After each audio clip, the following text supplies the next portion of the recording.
Meggie Moon by Elizabeth Beguli, illustrated by Gregoire Mabir. Digger and Tigger spent all their time in the yard. Nothing grew there but piles of dented things, empty things, worn out things. No one else dared come to the yard. It was their place.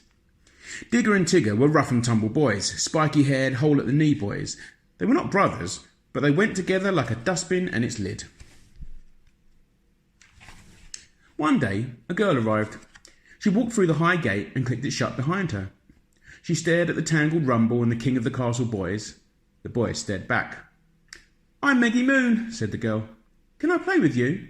"We don't play with girls," snarled Tiger. "Girls don't know how to play," hissed Digger.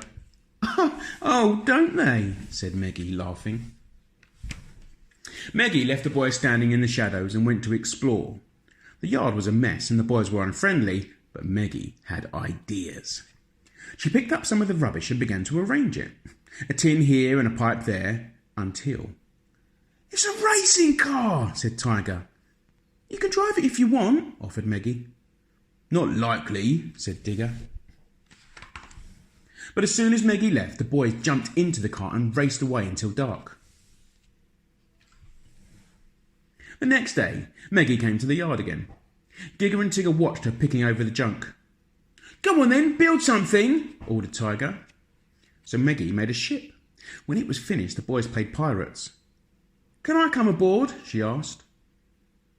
"I suppose you could be our cook," said Tiger. "I'd rather be your lookout," said Meggie. She spat on her hand, shot up the rigging and shouted, "Enemy ship ahoy!" Startled, the boys drew their cutlasses. "Aye, aye, shipmate," they said. By the third day, the car was mangled and the ship wrecked. "Let's kick cans," said Tiger. "I'd rather throw stones," whinged Digger. "That's boring," said Meggie. "Why don't we make a den?" She found wall things and roof things, and the boys crammed and jammed them into a corner. They played until dark when the bed calls came. Every day, Meggie thought of something different. They crossed a snake pit, shivered through a haunted castle, lurched round a roller coaster. "She's not bad for a girl," Digger admitted to Tiger secretly. Then, one day, Meggie announced, "I'm going home tomorrow." The boys gazed at the yard. They remembered how, before Meggie came, the rubble was just rubble. "But what shall we play?"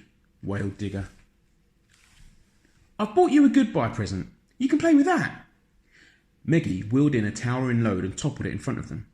"Star Troops at the ready!" she commanded, then marched out through the gate, clicking it shut behind her. "Aye, aye, Captain!" Digger and Tiger saluted, but Meggie had gone. The sound of the closing gate echoed through the yard. The boys stared emptily after Meggie. At last they inched towards her present pile. The heap of rubble was just a porthole here, a jet there. The boys looked at each other. They had ideas.